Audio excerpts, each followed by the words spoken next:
Hey guys, welcome to this video. Thank you so much for tuning in, sharing this now moment with myself and with one another. If you haven't seen these videos before, welcome back. If you have, my intention is unity and oneness. I want to just go into a little flow and some light language, I think. So we'll see what we're guided to play with today. So thank you so much for joining me.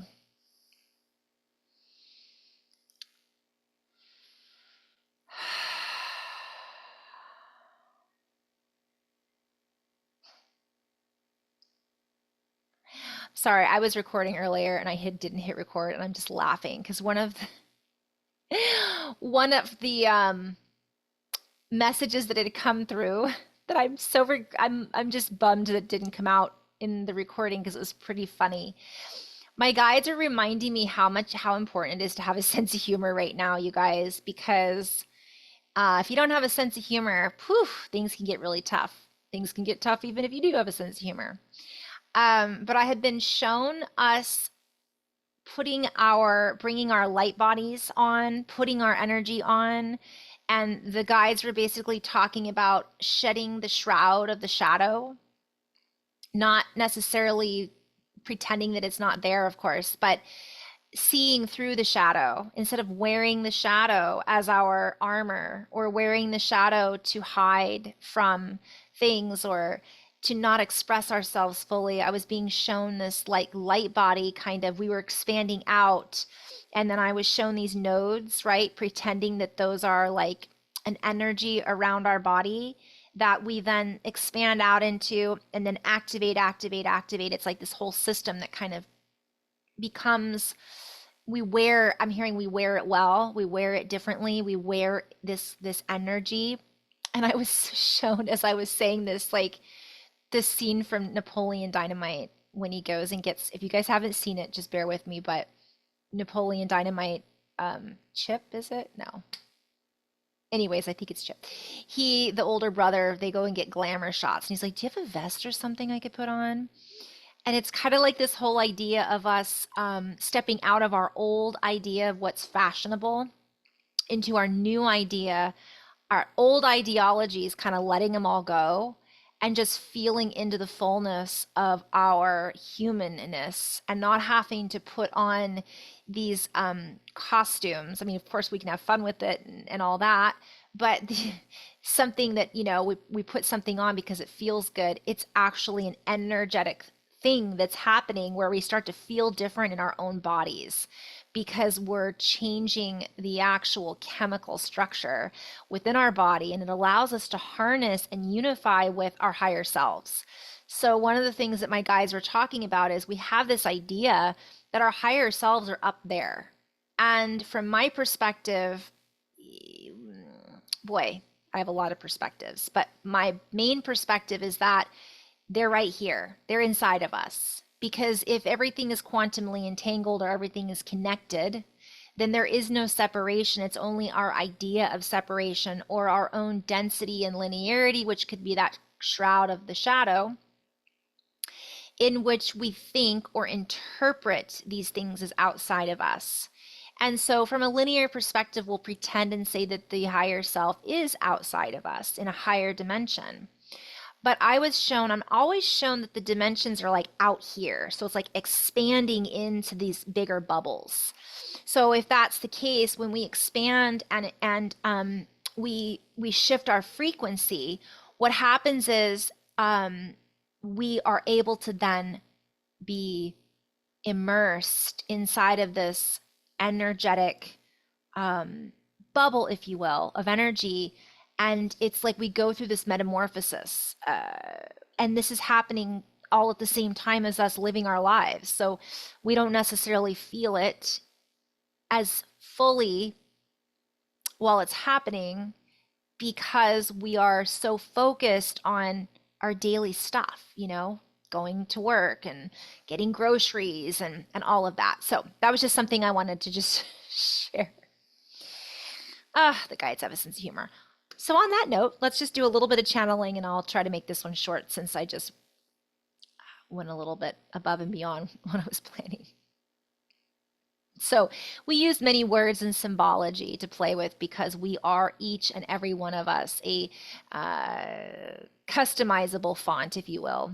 We are full of syntax and variations in how we speak and the words that we use and the interpretations of the languages that we listen to and so on and so forth. And the more we can get used to the idea that we are each individually on our own journey, the less separate we actually feel, because we recognize that each and every one of us adds up to the greater part of the pie, the greater part of the whole circumference of the human collective. And each and every one of us is equally important, if you will. And we begin to let go of the ideas of one person being of more importance than another. For even though one person may impact a large group or subset of individuals, each and every one of us has a bigger impact than we may realize in our own bubbles of reality. And so we are being called to step away from seeing another through our own eyes as better than or more important than. And when we begin to look within and see the equanimity, and we begin to see the luminosity that is held within each and every variety of the human and life on earth in general, we begin to recognize that within this plane of existence, we each are equally important. We each carry our own weight, if you will. And while some are carrying more weight than others, I'm seeing baggage, but also shadow, the shroud of the shadow, we still are here for a purpose. And we are still here working in some ways to clear the old and make way for the new, if we wish to give it that story. And so as we do this, we are being called to rewrite our stories. We are being called to gain clarity as we move through these layers of virtual reality, we might say, reality that has been painted, if you will, into a display that we have been viewing for quite some time, assuming this is the way that it works. This is the way that time works. This is the way that reality works. This is the composition that we have each been carrying along with us in our briefcase since we have all been debriefed on the same story. The same theoretical concepts have been mass produced in generality. And I'm hearing general relativity and all kinds of things. So we have been introduced, as we said before, into a graph, and there is no way that we can really look at the past and the future based on an old graphing system, since we do not have the exact coordinates for the new system. So we go back to the human who is creating together and interweaving in this new system. So we must let go of the old constraints, if you will, for us to really follow through and see things from a new point of view.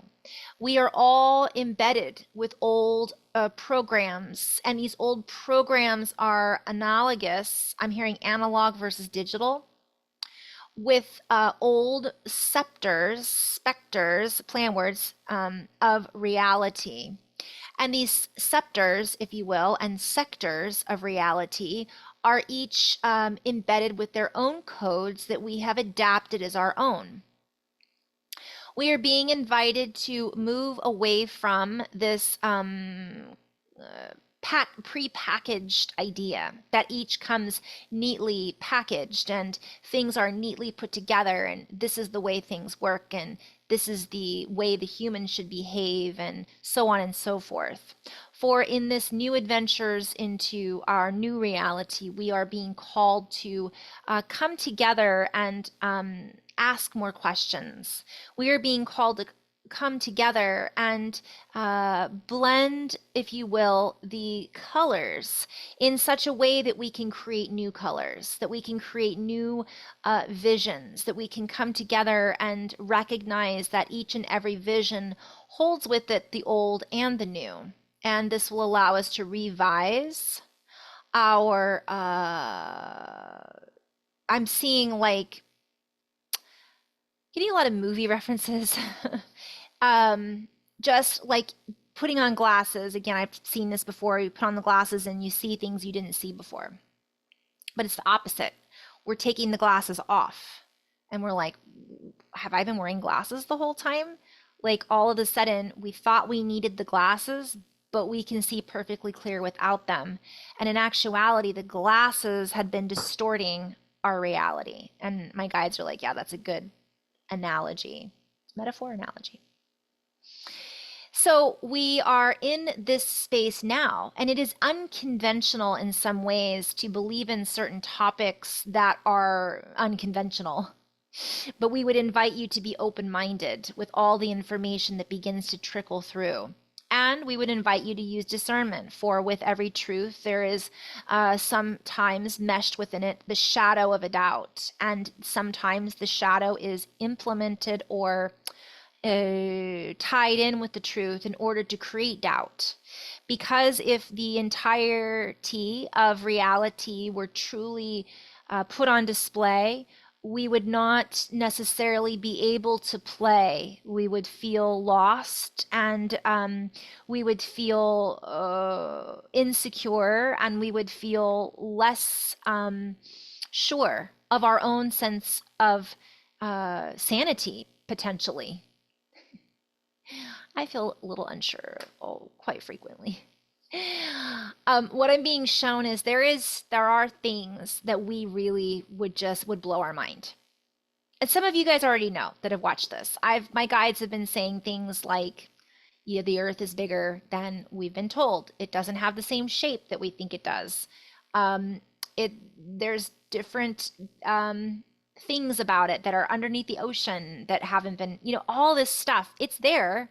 It's being brought up, I'm sure, in articles that are being released, but it's not being like projected at us. And in part, that's a good thing, because I know that there's some people that if I even bring up, I'm going to give a for instance, if I bring up the fact that I can communicate with someone on the other side, that's a loved one that's passed on,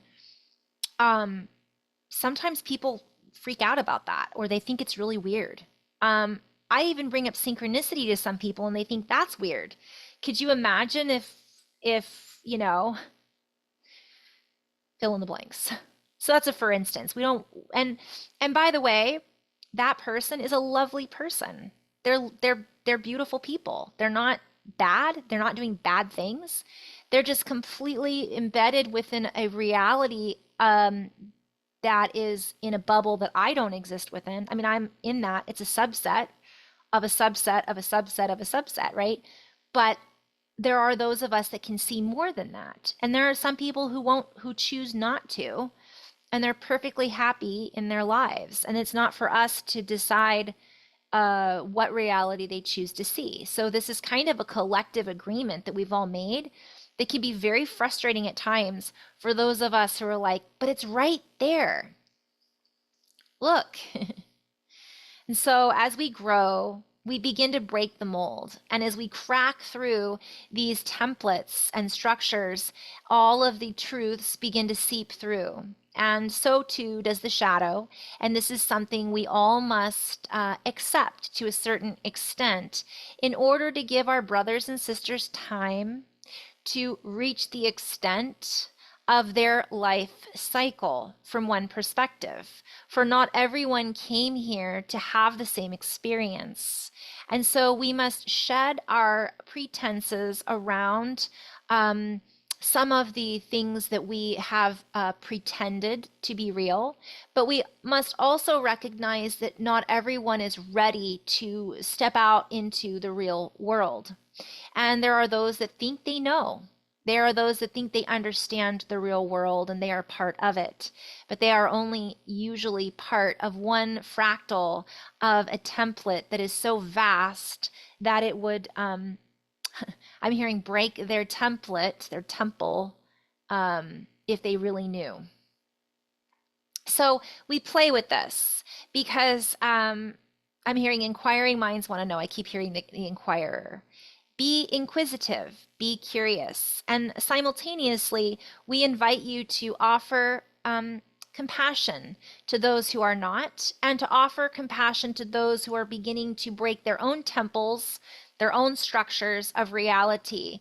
And as reality begins to come apart at the seams, it can seem as if all hope is lost.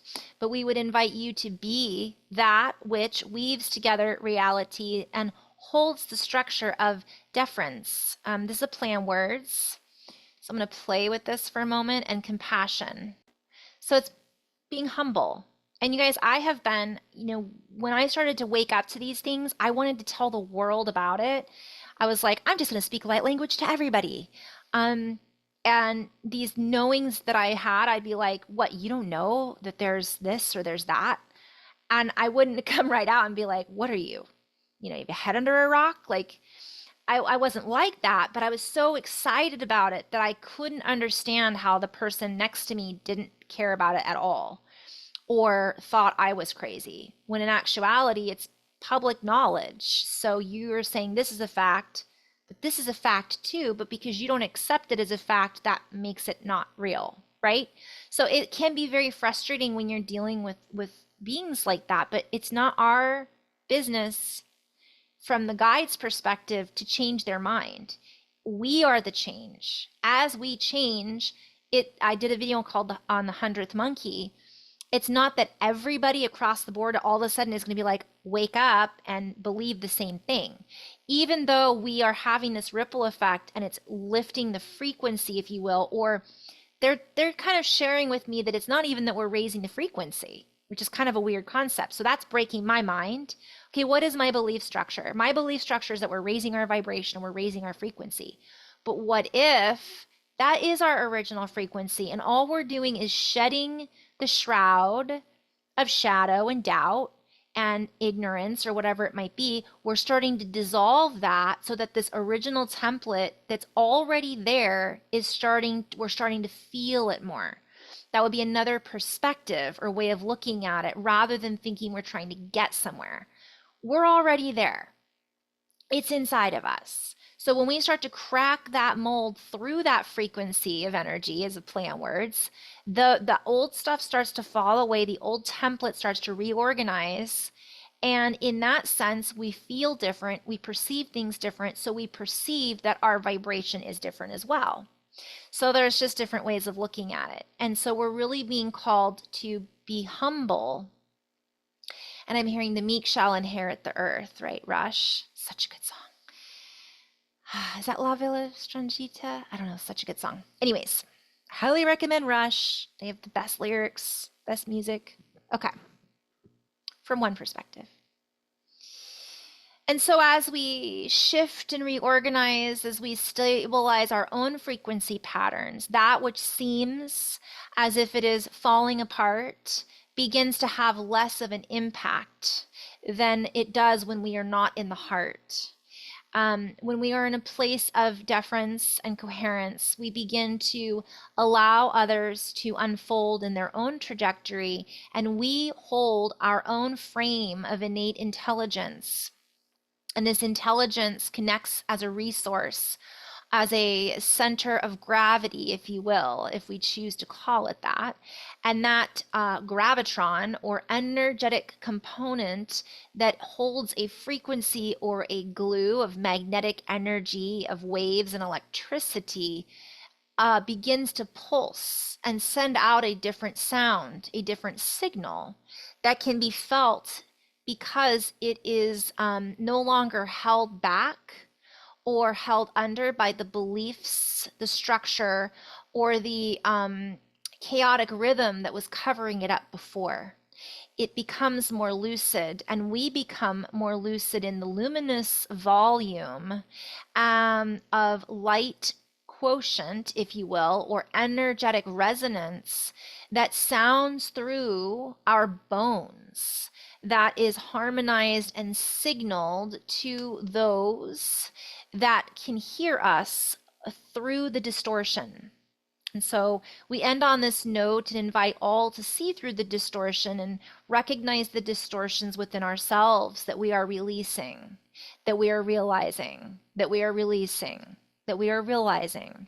And as we do this, we are able to realize and see through real eyes the beauty in our surroundings, the beauty within each and every human, despite what we think it should look like, despite ourselves, despite our old systems of hierarchy and belief structures and symbols and so on and so forth.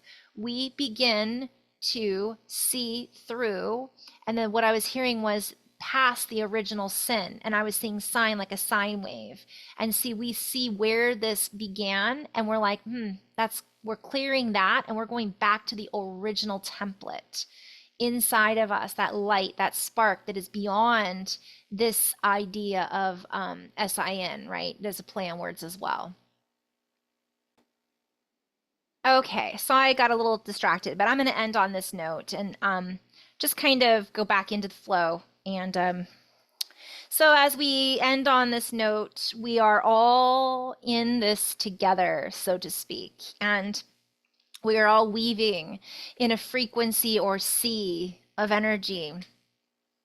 And the more we begin to realize the air that we breathe is the same air that all of us breathe, and that we are in this oceanic frequency, we may begin to have more. This is not like, by the way, saying that anybody watching this doesn't have compassion, because I feel that most people that find this video do. We want to have compassion for our fellow humans. But what I'm being shown is, as our belief structures get rocked, that can be challenging at times, when we see how different we all are and how much one person believes in something so wholeheartedly that we know to be false. They can equally feel that what they know is more relevant than what we know. And so it's just this, rather than this constant push and pull, we just become a little bit more balanced in this. And this gives us the opportunity to kind of come at, what I'm hearing is, come here and create what we came here to create. Like, I'm being shown that a lot of people have just been really distracted by the narrative. They haven't really done what they really want to do because they're confused. Where do I go? What's my mission? Not that we all have a mission per se, but we have something that really makes us feel, and I'm hearing brilliant, but that has to do with our light. Like, we feel bright. It makes us feel brilliant. It makes us feel shiny and exciting, and it's fun for us. And so we're really being called to keep coming back to that as much as possible, even in all the sludge, and recognize that everybody has that brilliance inside of them. But if we aren't focusing on our own, that's where it has to begin. So, in love and light, namaste.